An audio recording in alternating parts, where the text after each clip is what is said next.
everyone, and welcome back to the channel.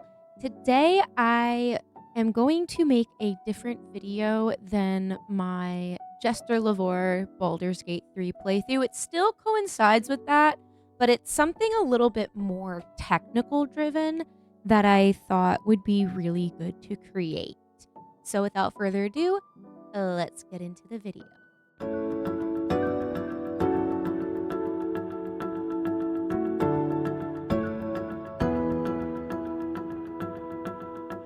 So my sister called me and told me that she watched my Baldur's Gate 3 video. Shout out to my sister. I love you. Thank you for the support. But she said that she was very confused and had no idea what half the terms meant. And it occurred to me that if you're new to Dungeons and Dragons, new to Baldur's Gate 3, Critical Role, the whole 9 yards, start throwing words around like Cantrip and armor class and saving throws, patrons and deities, and you're probably a little bit overwhelmed and don't know what half of that even means, and it sounds like everyone is speaking an entirely different language. So I figured, why not create a beginner-friendly guide explaining some of the most common D&D Baldur's Gate terminology that you might hear throughout this series. So first things first is I thought I would focus on what even is Dungeons and Dragons. Dungeons and Dragons is a tabletop role-playing game, a TTRPG, that is played with a group of people who are the party. They travel, you have you and a group of travelers that are setting out on this adventure. And this adventure is created by your dungeon master, who created this world, these interactions, the creatures.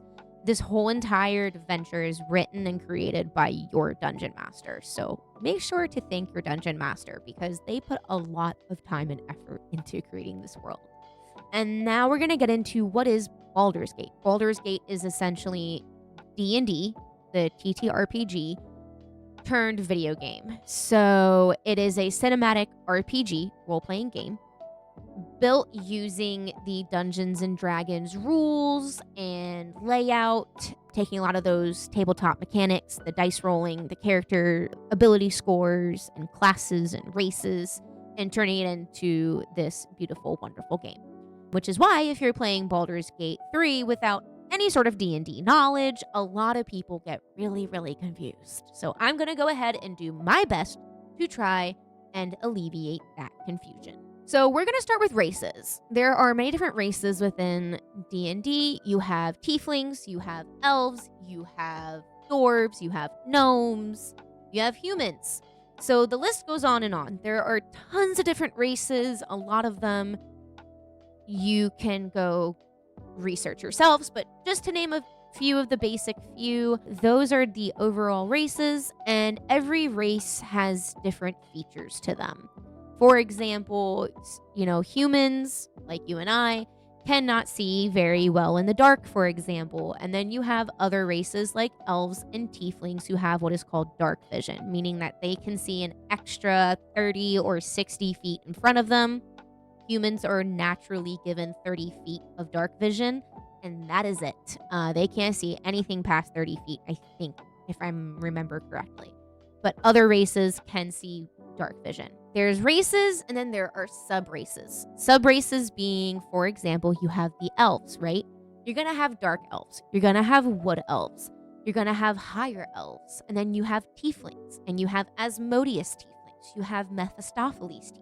You have Zariel tieflings, and then you have gnomes, and then you have dark gnomes, and you have rock gnomes, and you have all these different sub-races. And what are those? What are they? Essentially, sub-races are just a addition to your race already. So think of Lord of the Rings. You have Legolas. Legolas is called a wood elf because he is swinging through the trees and he knows how to use a bow and he knows how to track and he knows. Honestly, Lord of the Rings is the perfect example of what D&D is. Jester, who we're playing through this Baldur's Gate 3 playthrough, she is I don't know exactly what she is via Critical Role, but within Baldur's Gate, the closest I could make her based off of her character and how Laura Bailey played her is a Zariel Tiefling, which are known for being tricksters and deceiving, and I think it was Asmodeus Tieflings are very dark Tieflings. Tieflings are infernal creatures. They are in the depths of hell. Most people don't like Tieflings or dark elves typically give a wide berth when there's Tieflings and dark elves around. Going back to subraces, that is essentially what they are. They give you certain features that other subraces won't give you. Now we're going to get into classes. Classes are essentially what your character actually does. So you have, for example, clerics, you have wizards, you have rangers, you have fighters and barbarians. The list goes on and on. There are so many classes, but essentially what a class is and what those specifically mean is a cleric is someone who is typically religious, believe in higher powers, and they use divine magic and healing. And then you have wizards who study and learn magic academically. Warlocks gain their powers through a patron.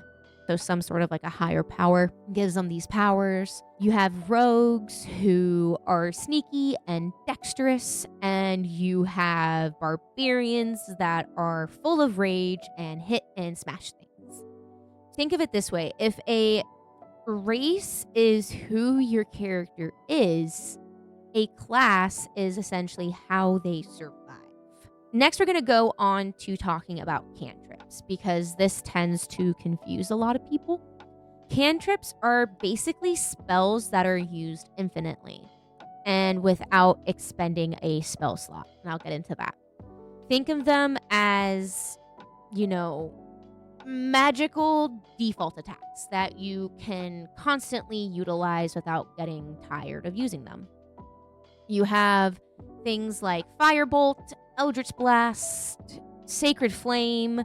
Those are commonly referred to as cantrips. Meanwhile, stronger spells usually consume spell slots, which think of them as like exhaustion points. So spells, there are hundreds of spells, and you have what's called spell slots. Spell slots are essentially exhaustion points. And based off of how many spells you've used, you might max out your spell slots and you may not be able to use them after resting. Whether that's a short rest or a long rest depends on your class. You have different levels of spells. You have level 1, level 2, level 3, level 4, the list goes on. And the higher the level, the more damage they deal, but also the lower amount of slots given to you to utilize those spells. Another common term is AC, armor class. Armor class is essentially how hard it is to hit you. You might be a barbarian, so you have a pretty high armor class. So let's say your armor class is a 12. That is how hard it would take for someone to land an attack on you. So you roll a d20, and based off of that is whether you succeed in hitting them or if you fail and you don't land a hit. You hit and you miss. That is essentially an armor class. Wizards are going to be squishy. So for example, in Baldur's Gate 3, think of Gale from Waterdeep. He has a very small armor class, which is why when people play him, he tends to go down a lot. So he's what we commonly refer to in gaming as squishy. He's a very squishy character, so you want to play him pretty far back because he has range with his spells, and you don't want him up close and personal. Someone like Lysel, who's a fighter, can get up close and personal, is beefy, has a higher armor class than someone like Gale. Think of your armor class as the armor you're wearing. That's going to make it how hard it is for someone to hit you. Now we're going to go into ability scores. Ability scores are the common core stats of your character. These influence basically what everything your character does, their backstory, you name it. So you have common ability scores are going to be strength, dexterity, constitution, intelligence, wisdom, and charisma. I'm going to briefly go over them. A lot of them pretty straightforward. Strength, you're able to lift something, how strong you are. Dexterity is how dexterous you are. Think of your athleticism. Constitution is being able, if you have a spell that requires concentrating. So you have to concentrate while using it. You are focused on utilizing that spell. If you get hit, you have to roll Constitution in order to see if that spell can be kept up or not. And then you have things like intelligence. Intelligence is pretty straightforward. It's how smart you are. It is, maybe you want to do a history check. You would use intelligence for that. Wisdom, like clerics and druids, are very perceptive. It might be used for situations like religion. So that is your wisdom. Again, I think that's pretty straightforward. Charisma, pretty straightforward. It's how good you are at sweet-talking people. It's how good you are at deceiving people. It's how good you are at maybe detecting if someone is lying to you or not. That might help explain that a little bit. And then you have what's called modifiers, essentially if you're proficient in it. So someone like Jester utilize the stat wisdom. That's her main stat. And she is proficient in wisdom because she's a cleric. Someone like a barbarian is gonna be proficient in strength. They might get a +2 to that. Typically, if you're very, very proficient and that's your main stat, you're gonna get a +2. For Jester, she is a +2 to wisdom. She's gonna get a +1 to strength because that's also her second highest ability score. So she's gonna be a little bit more proficient in that compared to other stats as well, for example. Finally, the most important thing to understand about D&D and how to play D&D is that there is no right way of playing. If you want to go adopt NPCs, you can go adopt NPCs. If you want to have pets along your journey with you, you can have pets along your journey with you. If you want to deceive your party and essentially turn on them, you can do that. Speaking from experience. Someone in my party deceived all of us. Still haven't gotten over it. You know who you are. You know who you are. But that's honestly, you're playing. The biggest piece of advice I can give anyone who is playing D&D or getting into D&D, or even Baldur's Gate. If you kind of want to get in, you start playing Baldur's Gate and you're like, I want to play D&D. This is my recommendation to you. Create a character. Completely role play it. And play the game based off of how your player would play it. What would your character do? What are the decisions they would make? You as a person might do A, but your character might do B. So that's the beauty of D&D, is it is just a way to play imagination, or as I like to say, we're playing mermaids using pretty math rocks. That's D&D. It's not overwhelming. It might be very overwhelming at first, but I promise you, if you're playing with the right people and you have a wonderful dungeon master, they will ease you into the world of D&D and get you comfortable with playing, because D&D is so much fun and it just allows you to shut off your brain and to play imagination with your friends and just have fun from the nuances of the day-to-day. So I hope that that helps you understand the world of D&D, that helps answer any sort of technical questions you may have. Now, I'm sure there are going to be many other questions.